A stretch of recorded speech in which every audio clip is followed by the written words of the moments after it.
Welcome to International Securities Exchange's podcast series. Facilitated by renowned educators, ISE podcasts are intended to teach beginning as well as seasoned investors the ins and outs of trading. To find an updated list of podcasts, please visit www.ise.com/podcasts. Please be sure to listen to our important message following this episode regarding the risks of investing in exchange-traded options. Question about putting on a stop loss on spreads. A lot of brokers will not allow you to enter a stop loss on a spread. You have to sometimes do a sort of a mental stop loss. Or what I like to do is I have places in my trading accounts where I make notes to myself on specific positions. I oftentimes, when I take on a position, I'll write down, I like to do it on a spreadsheet. Basically, I keep an Excel spreadsheet of all my trades. And once I establish the trade, I add in the commissions to get in and the commissions that I know I'm going to pay when I get out, and I calculate what my break even is based on that. Now, my examples, I didn't use commissions, but you need to do that. So once I figure out what that is, then I can determine what my stop loss is, and I essentially put on a mental stop loss. It's tough to get us to find brokers that will let you do stop losses on two-legged trades. Some probably do, many don't. So you may not be able to actually enter it as a physical order, but you should have in mind a point of stop loss. Now, a lot of times, I'll be honest with you, I don't use stop losses or mental or otherwise on spreads because since I have the ability to calculate my maximum loss before I enter my trade, I know exactly how much I can lose, and I'm usually comfortable with that. Again, my example, let's say on my last slide here, my maximum loss was $1,740. If I wasn't comfortable with the fact that I might lose that much on that trade, even knowing what the odds are that that's going to happen, I probably shouldn't be doing the trade, right? I mean, spreads, because they have very limited losses, and it's usually a fairly small amount, especially compared to the risk you'd take if you actually acquired the underlying position. Now, in the case of an index, you can't do that, but you can obviously on a stock. Usually, I make sure I'm comfortable with the amount of risk that I'm taking on this spread. If I'm not, then I should lower my size. You know, in this example, it's a 10 by 10, so I've got $1,740 at risk.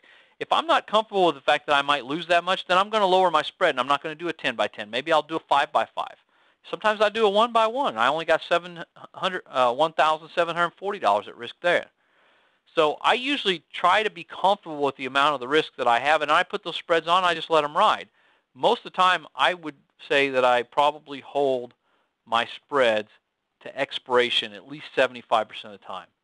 Because the way spreads price and the way time value affects them, the majority of your profits often don't come until the final days of the spread or until the final week or two of the spread. Usually you don't start making a lot of money right at the beginning. It usually comes at a faster rate as you get closer to expiration.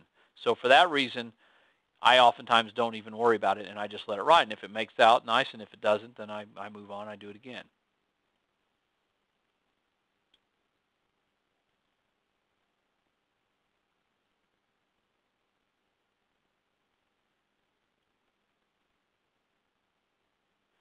So is there a software available to scan to automate bullish and bearish zones?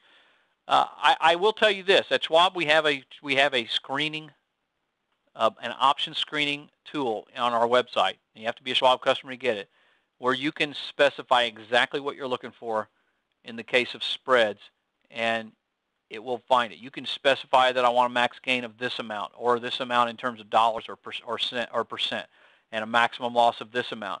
You can specify that you only want to screen through stocks or indexes or ETFs that fall within certain price ranges, or on options that have specific implied volatilities or are in the money or out of the money by a certain amount. And you can screen specifically for vertical debit spreads or vertical credit put spreads or whatever it might be, and it will give you all of the stocks, indexes, ETFs, whatever it have you, that fall within those specific parameters that you've specified. It doesn't, again, the visual zones that I put on here in color on the chart, that's not something the chart does. That's something that I drew on there to illustrate while I was doing this session to sort of show you where that is.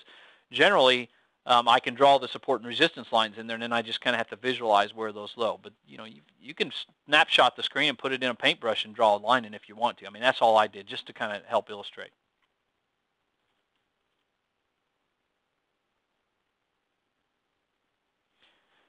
Yeah, I just used paintbrush. I mean, it's a simple. The question is, what drawing tools do I use?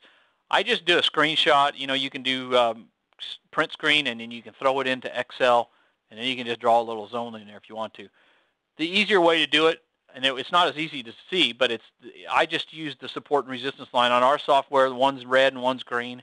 I usually just figure out where I just calculate my max gain and loss. In fact, the software will do that for you. As soon as you choose the spread and the price you want to do it at, it'll tell you exactly what the break-even price is and the max loss and max gain.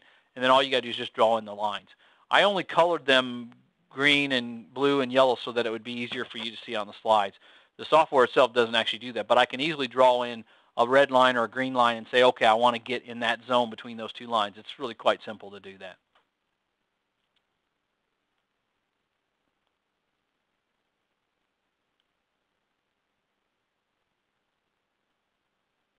Okay, so the question about how to manage the trade if it moves against you. So there are a lot of things that you might want to do. When you do a lot of different option strategies, sometimes how to manage it is a big concern. As I mentioned, in most cases on my spreads, I don't worry about managing the spread. The reason I'm doing a spread specifically is because I don't want to have to worry about managing the trade. I want to put it on and not worry about it. If I'm worried about managing a spread, that means I've got an enormous amount at risk. Well, spreads don't have an enormous amount at risk. Spreads typically have a fairly limited amount, and I know what that amount is ahead of time, and I'm comfortable with the amount of risk that I'm taking, and I put it on. Now, anytime the spread starts to move against you, if it gets to be too much and you've decided that you don't like it, maybe it broke above or below this resistance or support line that you didn't think it was going to break over. If you close the trade out early, you will never lose. I shouldn't say never. You will almost never lose as much as you would if you just wait till expiration and you take your max loss. Generally, if you take a loss and closing it out early, it'll be a smaller loss than if you hold it till expiration. Same way is true on the profit side. If this trade happens to go the direction you think it's going to a lot faster than you think, you might be able to close it out at a profit early, but the profit you take when you close it out early will also be smaller than the maximum profit if you wait until expiration. There's nothing wrong with doing it that way.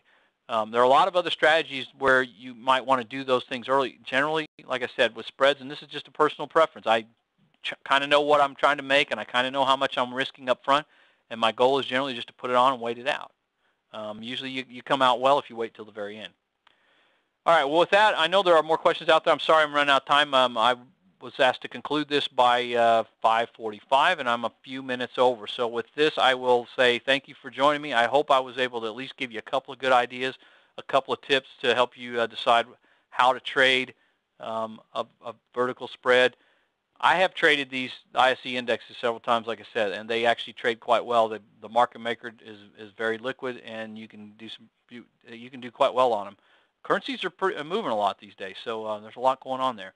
Elenit, I will hand it back to you.